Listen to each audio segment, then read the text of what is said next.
Hey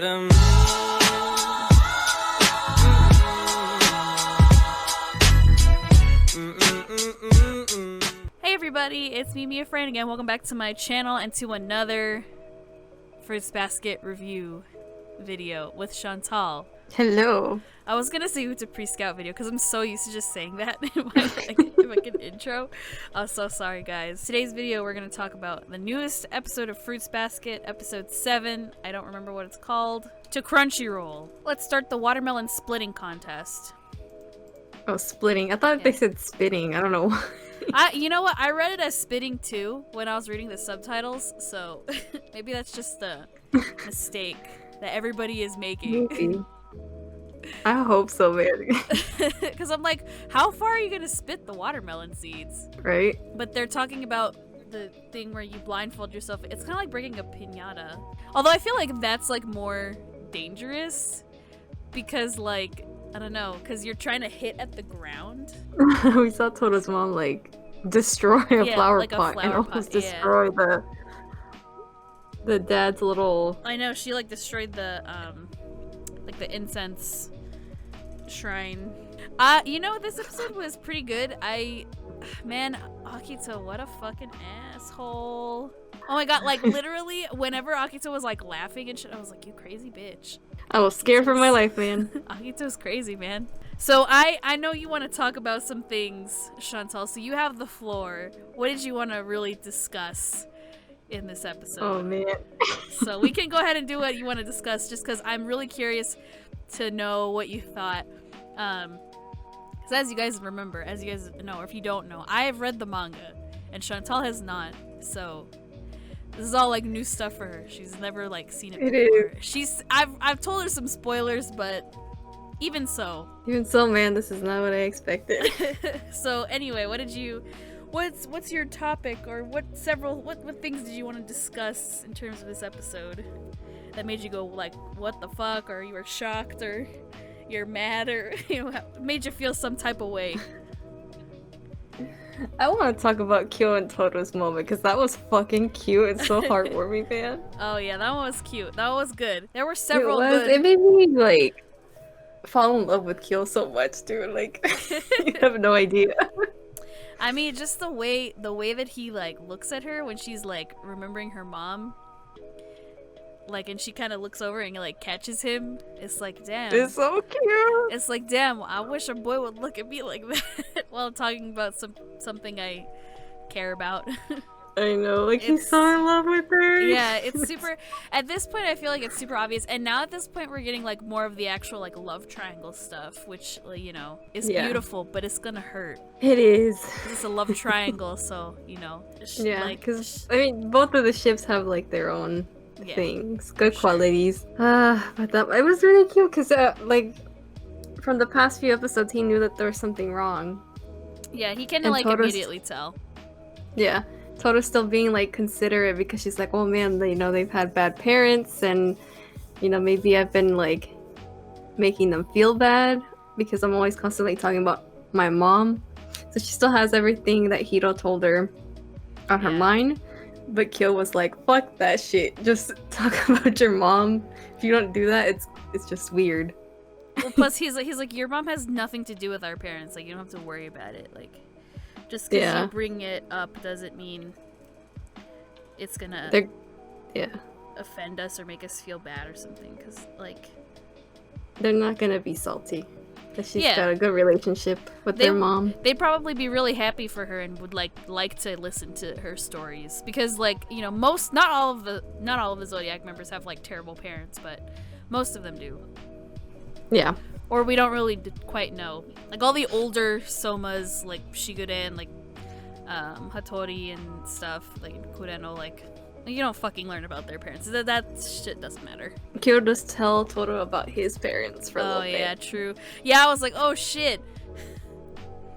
I like how his reaction was. He was just like, oh, I've never told you? Well, oops. I was like, what kind of... I'm estranged from my biological father. And then I was like, you know what, Kyo, it's okay, because you're not really missing out on too much. Because he's a fucking we saw him a few episodes ago. Like, we, the audience, already knew, like, his relationship with his parents. It's not good. Also, his mother is no longer alive. Except he started to say, "Oh, my mom she was killed in an accident." Yeah, he guess he didn't want to put a damper on Toru. Yeah. I mean, at this point, Toru and Kyo are, like, if you haven't already noticed, they're pretty similar in terms of, like, not maybe, like, how they grew up, but their background in general. It's like, you know, we'll already consider that his biological father is alive, but we'll just consider he's dead to Kyo at this point. Like, he doesn't care. So he might as well as good as dead, pretty much, in terms of a relationship. And then Kyo's mom is dead, and then Toru's parents are both dead. So, like, they have very similar in terms of, like, or they're very similar in terms of, well, my parents aren't around anymore, and it's just me. Yeah. So they're super similar. I mean, clearly they deal with that in different ways. Like, Kyo tries to kind of, like, control himself. That's why he, like, goes to the dojo all the time. And then Toru kind of, like, takes care of her feelings in terms of, like, well, I'm gonna try to be the best person I can because my mom was, like, the best person. They need each other to make each other feel better, get over things in different ways instead of... Because, I mean, you can get through trauma and stuff and grieve in a certain way, but I feel like it helps when you have somebody around you, like a significant other, a friend or something, that maybe kind of deals with things slightly different. Not in a terrible way, but in a way that can kind of, like, make you think, like, oh, maybe I can, like, also do it this way, or, like, you know, maybe a little bit of both ways of grieving or, you know, getting over things is better. It also helps if you have, like, some common ground. Yeah, exactly. Which is why, you know, I'm a Yuki Toru person. I've always been a Yuki fan, but, like, I can totally, you know, I totally get why Toru and Kyo need each other, and why that ship is very prominent in the series. Why it's so special. And it's also, I mean, it's a love triangle, so, you know, there's goods on both sides. You can't have a proper love triangle without having pros and cons for each ship. I mean, if you can't choose between the two, then you know that's a good love triangle, man. Yeah. Because that's how I am with Chihaya Furu and then this. I know, right? Although I still tend to, like, lean towards, like, one person more than the other. It's never happened with me. I always have a hard time with love triangles, man. Because I see, like, all the good qualities, all the bad. I see it all, man. Because with me, I'm like, well, I see why, you know, people would like this certain ship. But my other thing is, I'm like, but what about this character? Like, they're so good. But also, like, again, Yuki is, like, my first, like, anime crush, pretty much. One of my first anime crushes. So it's very hard for me to, like, not be biased. Yeah. In terms of Chihaya Furu, well, I just like Taichi more than I like Arata. Because I think Taichi's more interesting. And he gets more screen time. Oh man, the love triangles. We love them and we hate them. Yeah. Since we're on the topic of love triangles, do you want to talk about the other part of this episode? Well, yeah, we got my boy Kureno back in this fucking episode. I was so happy to see him again. Oh my gosh. It's only been like an episode or 2 episodes since we last saw him, but I missed that boy. I missed him a lot. Well, so basically, while everyone's on vacation, Shigure, for some fucking reason, decided to invite Akito to the beach house because, you know, he likes to screw with everybody. As you are now learning, because in the original series, Shigure was not as, like... Twisted. Yeah, he's not as, like, twisted in the original series. Because they didn't add that element from the manga in the original series, but now... There's some shit going down. He's got some things up his sleeves because reasons that will be revealed later on. They kind of like hinted toward it in this episode, at least when him and Hattori were talking to each other. Yeah, they always hint it whenever Hattori and Shigure are together. Always. Even back in season 1. Because they both know something that everyone else does not. So, of course, Akito's gonna bring Kureno. Because, you know, Kureno's always with Akito, for some reason. You know, Kureno kind of like, and Hattori kind of mentions it too, like, was it Hattori who said, like, well, maybe Akito's, like, insecure? I think so. Yeah, I think that was Hattori that said that. Because Shigure was just butthurt over the No, yeah, he's being, like, super passive-aggressive. Like, extremely passive-aggressive that Kureno is there.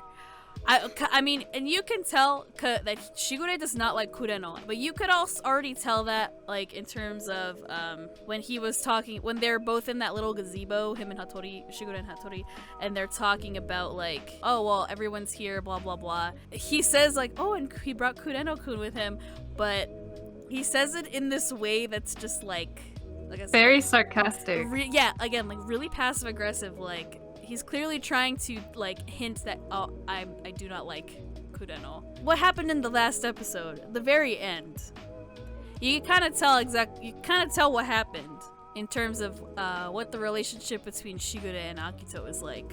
Yep.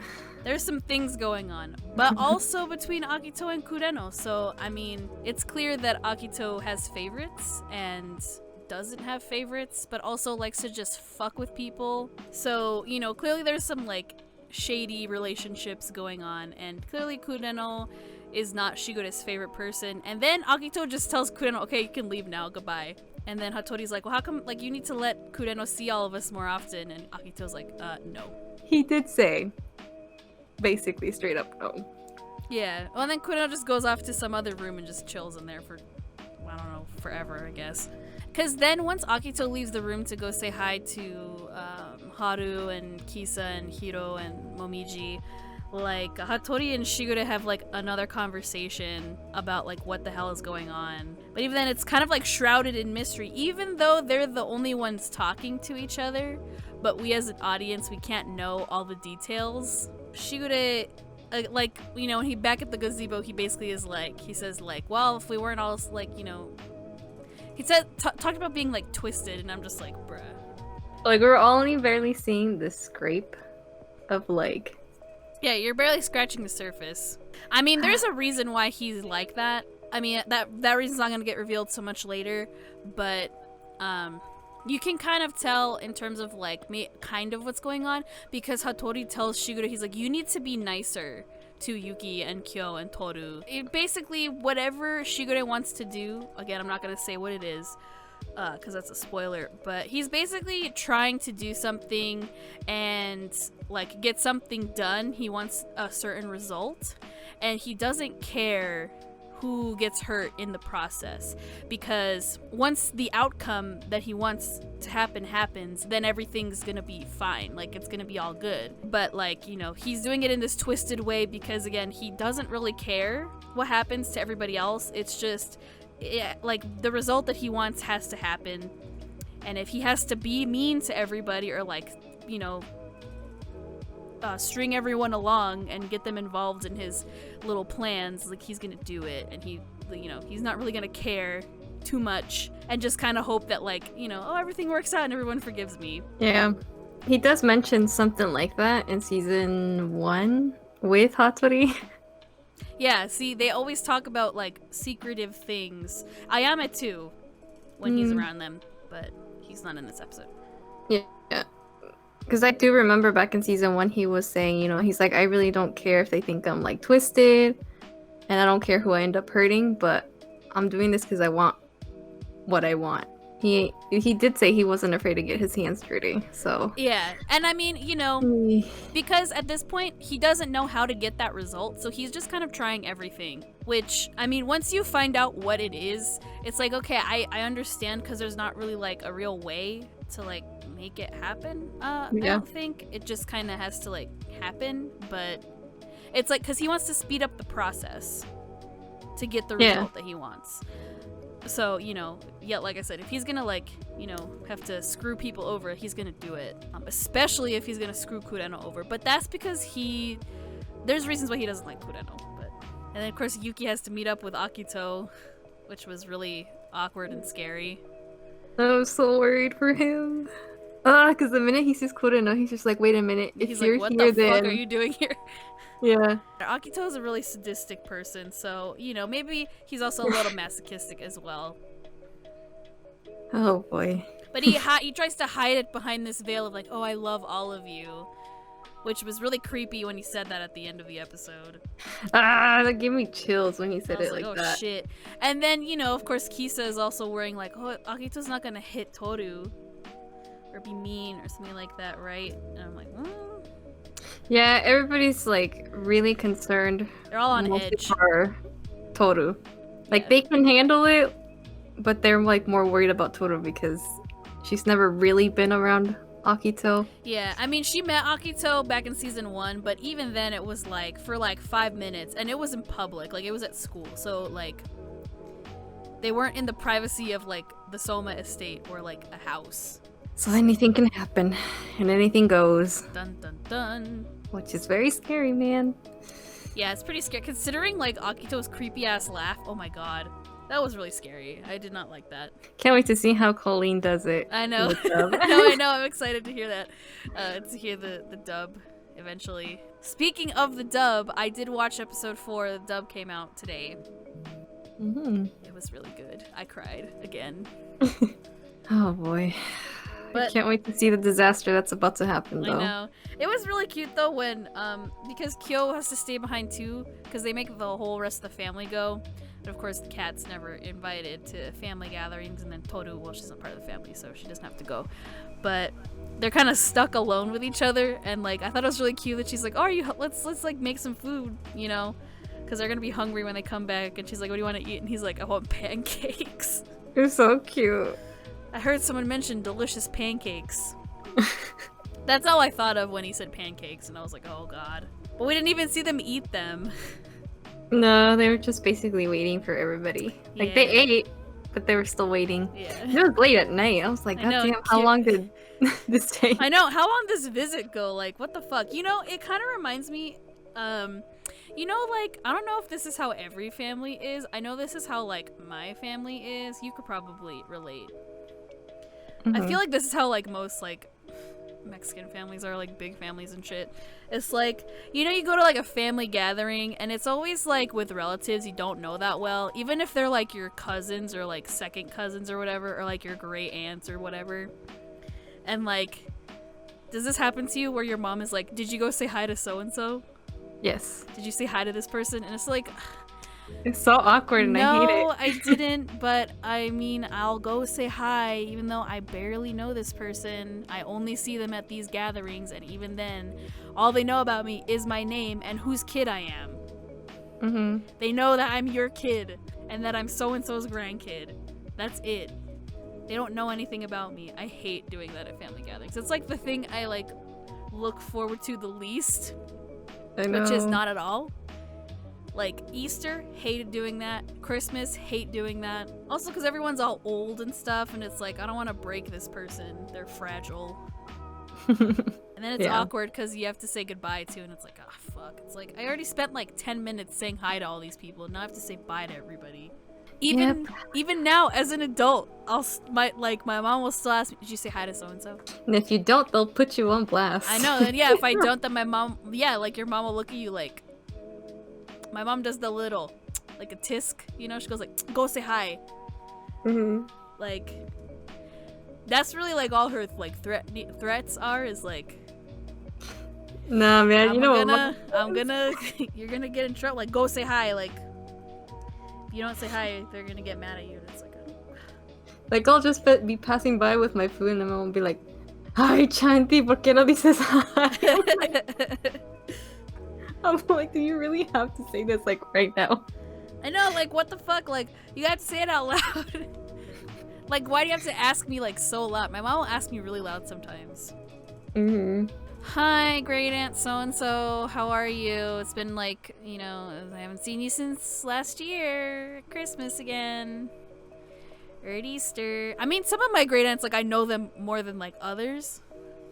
Yeah. My great uncles and stuff, like, so it's not that bad. I mean, like, you know, but sometimes it's like I barely know this, like on my dad's side especially, I'm like, I don't know who the hell that is. How can I say hi to them? I've never met them before, and if I did, it was when I was like 5.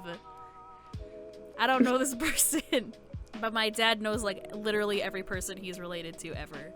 He'll be like, oh, that's so and so's cousin or so and so's kid, and I'm like, I don't know who any of those people are. I feel like that's what it's like being a Soma, is like, I don't know who half these other people are. I only know the other Zodiac people. That's it.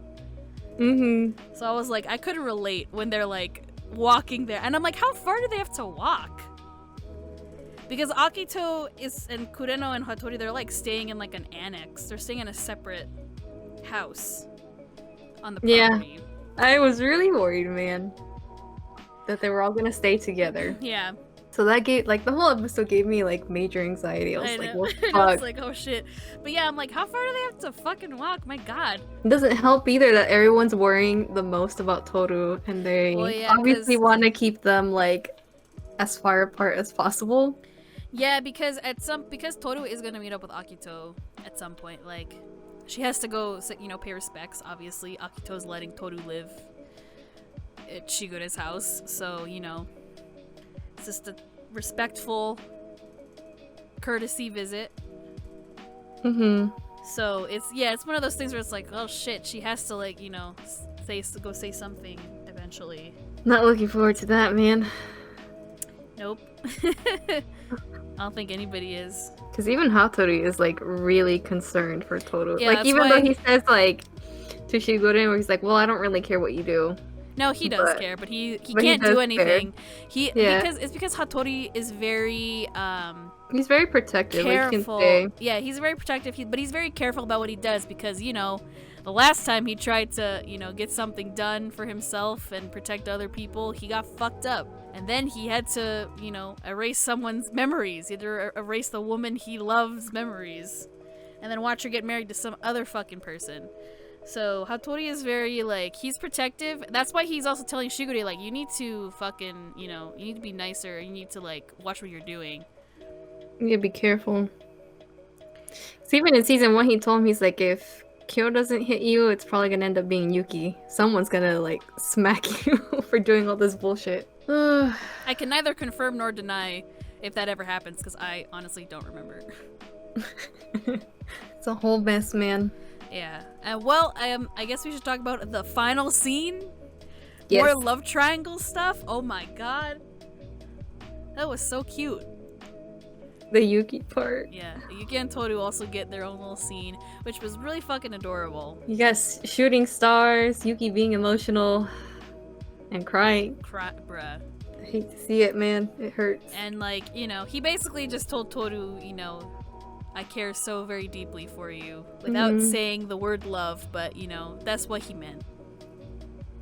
Yep. When he cried and it landed on her face, I was like, oh my god. I don't want to see him cry no more, man. I know. But it was really cute because, like, he's basically telling her, well, he didn't really say it out loud, but he's basically saying, like, you know, even during the times where I felt the most useless because Akito was telling me I was useless and that I wouldn't amount to anything and everything I ever imagined was nothing, I was in that moment when I helped you, I felt needed.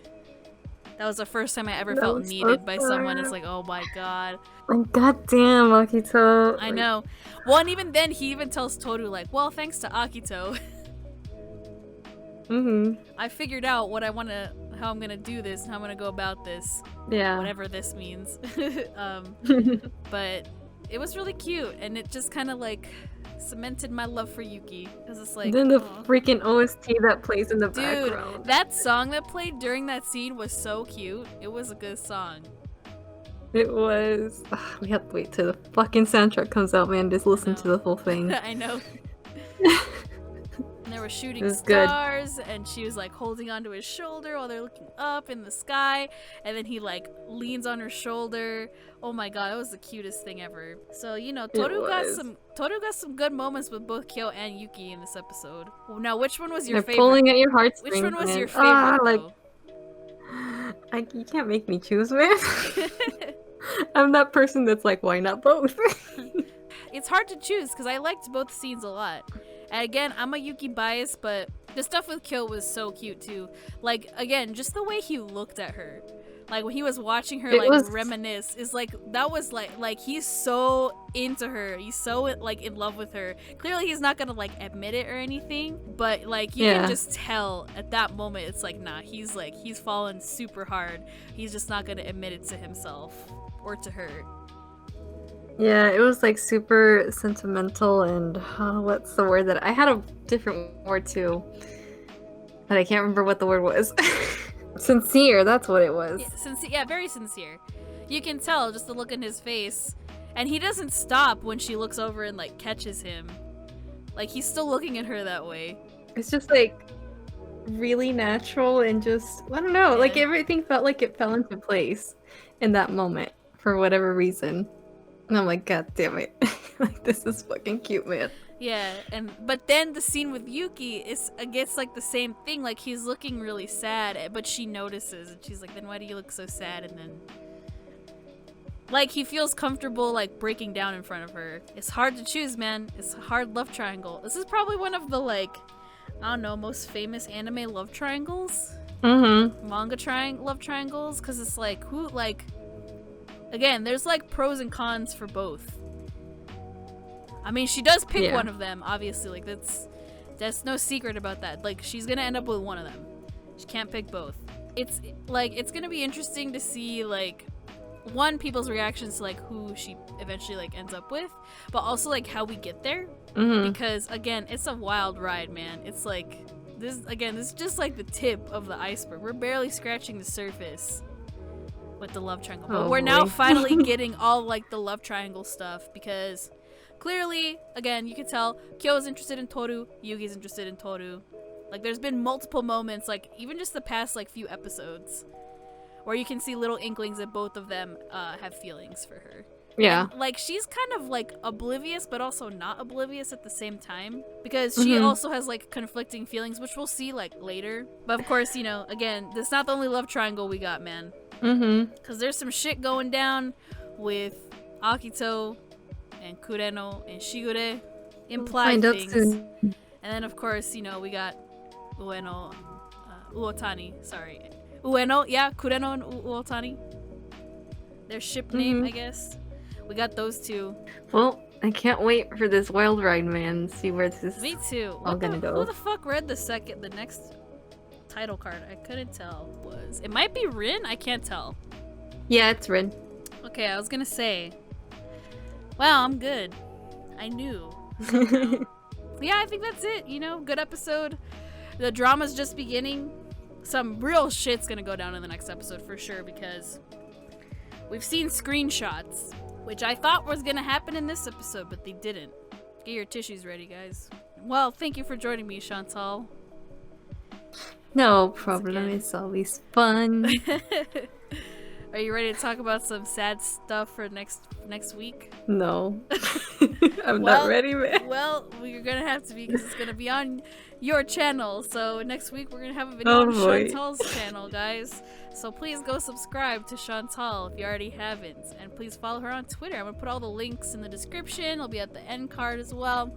We have a podcast episode that we're gonna be recording later this week on Mystic Messenger. I'm super excited. Please go ask your questions. Subscribe to the podcast channel and follow the podcast Twitter. Again, if you want to ask some questions about Mystic Messenger, that's going to be in our pinned tweet on our podcast Twitter. So please go ask questions about Mystic Messenger, because if not, I have to come up with questions. Let us know what you thought about this episode in the comments below. Follow me on Twitter. Subscribe if you already haven't. Thank you for listening once again. Have fun, stay safe, and we'll see you guys in the next video. Bye! Bye!